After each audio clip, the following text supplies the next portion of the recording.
Ngayon at marami ho ang nagaganap. Kanina lang ay may nakausap tayo kaugnay nitong nangyari sa Ateneo, yung pagkamatay ng dalawang estudyante. Siyempre hindi rin natin tinitigilan itong storya dito sa Lindol na 7.8 na nangyari noong Lunes din. Diyan naman sa Mindanao. At ngayon, ipasok na ho natin sa linya ng telepono ang Bureau of Fire Protection sa General Santos City Fire Station. Walang iba kundi si Fire Officer Michael Miguel. Michael, Danny Buenafe sa programang Kabayan. Michael? Hello. Yes, sir. Good morning, sir. Oh, good morning. Oo. So bali ikwento mo nga sa akin dahil alam ko ang Jensen is under state of calamity.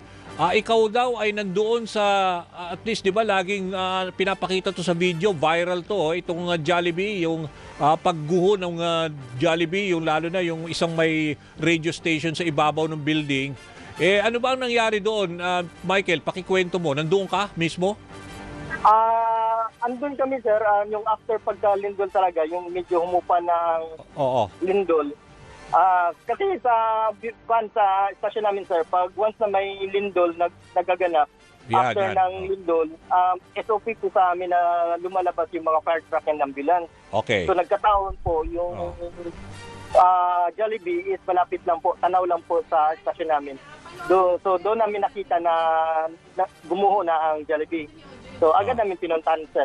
Okay, yun. So ngayon piniplay natin yung video. Ito parang ngayon ko lang to napapanood. Ito yung loob mismo na video ng Jollibee after na gumuho.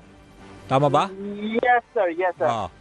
At that time ba kasi gusto ko sana maglabas ng statement ang Jollibee. Meron bang na-trap dyan o nasawi sa incidenting yan, Michael?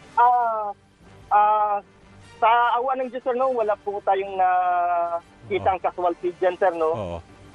Pero kasi ang nangyari kasi niyan, sir, is upon pagdating namin, sir, sa restaurant ng Jollibee, nagsisigaw kasi yung mga tao, yung mga bystander doon na may tao sa loob. Okay. So, ginawa namin, sir, pinunta namin, so nakita ko talaga na may mga tao talaga doon sa loob. Kaya yun, pinalabas namin, sir, mga tao, dahil medyo kan pa, sir, nag-aftershock pa siya, sir.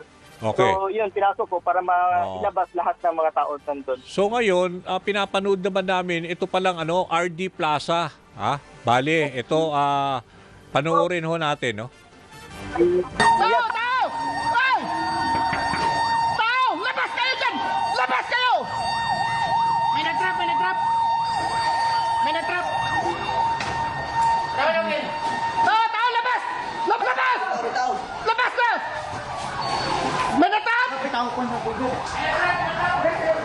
May nag-trap! Tao! Tao! May nag-trap!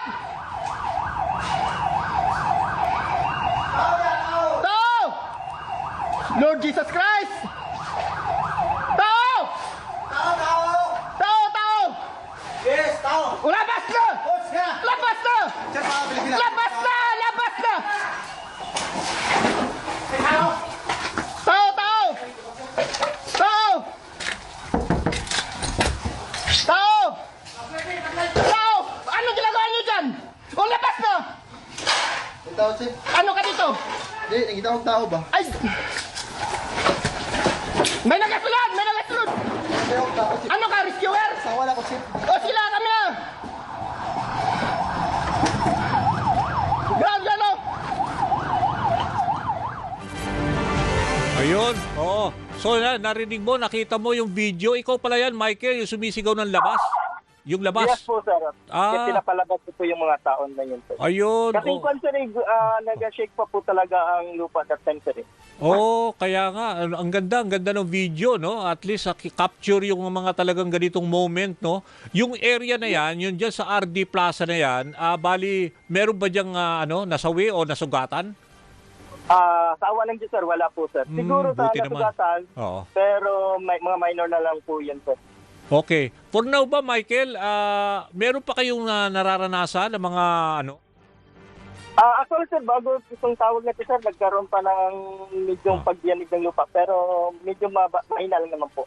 Okay. Dahil nga ang Jensen ho, kahapon, alam ko, isa yan sa mga binisita ng Pangulong Marcos. Tama ba, Michael? Yes, sir. Yes, sir. Okay. Yes, sir. So ikaw dahil ikaw na rin yung sa BFP, no, yung Bureau of Fire Protection, ano ba Yes. ang kalagayan ngayon ng ating mga, let's say, yung mga damage na mga buildings o kaya mga kabahayan ngayon sa nararanasan mo at nakikita mo?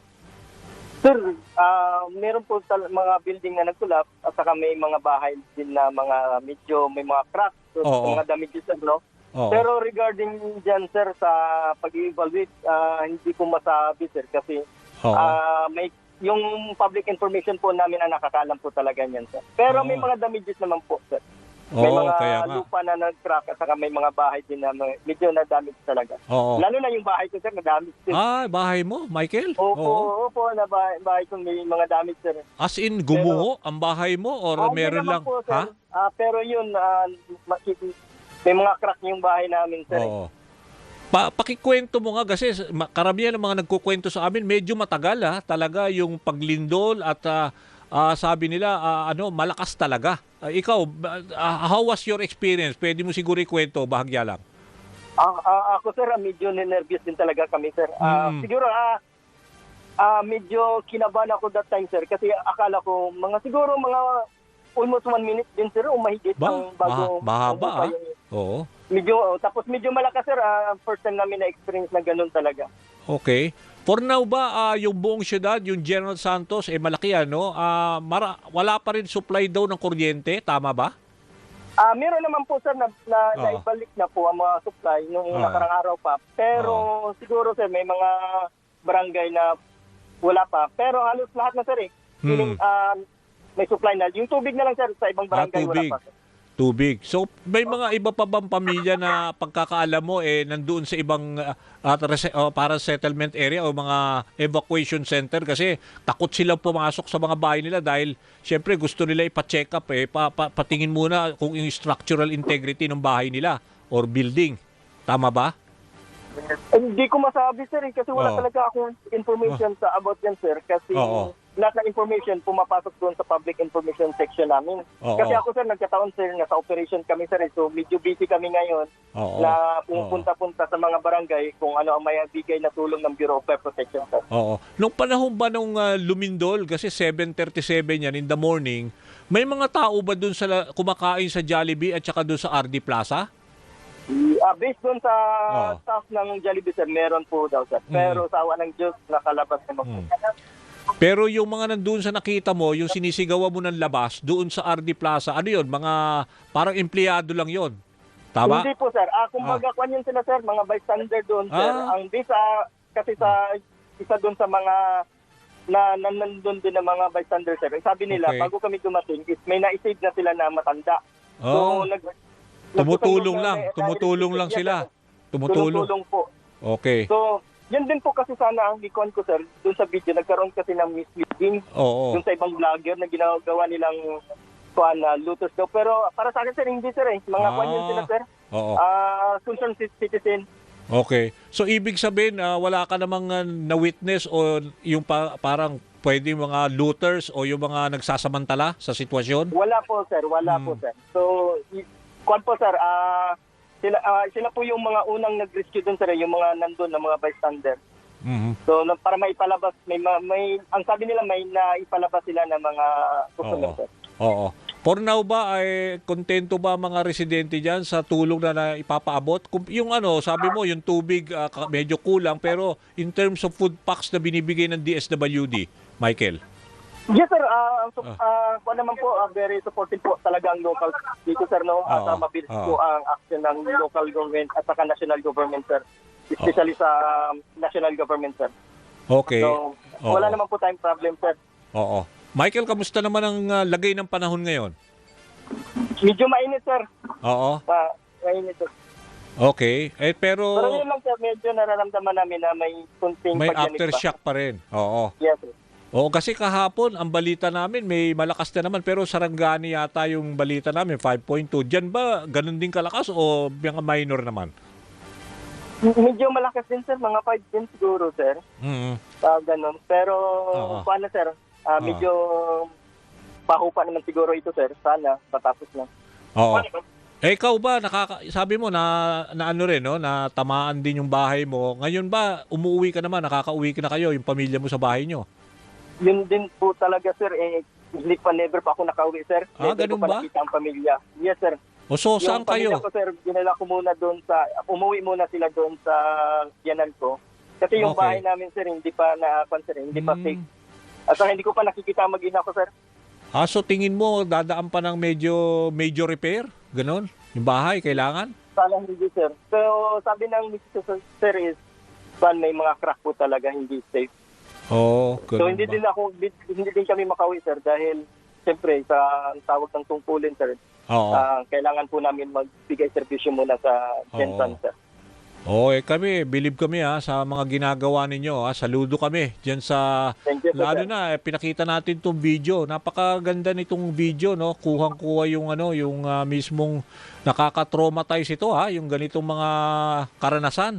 At sabi mo nga, siguro sa tagal-tagal mo na nandiyan sa fire protection, ngayon ka lang nakakita ng ganitong klaseng, di ba, kalamidad. So, sir, sa first time po namin na-experience dito yan sa Oo. Jensen, sir. Na ganun karla ka, sir. Okay. Okay, maraming salamat sa kabayanihan mo Isang bayaning nagliligtas sa mga kapamilya natin na kailangan ng tulong na lalo na ganyang kalakas na lindol. Maraming salamat, Michael, sa binahagi mo sa amin. Thank you. Salamat din po, sir. Okay, yan ho si Fire Officer 3, Michael Miguel ng Bureau of Fire Protection, General Santos City Fire Station. Okay, basahin ko lang, Michael. Pwede natin basahin itong public advisory ng Jollibee. Sabi nila, we join our fellow Filipinos in praying and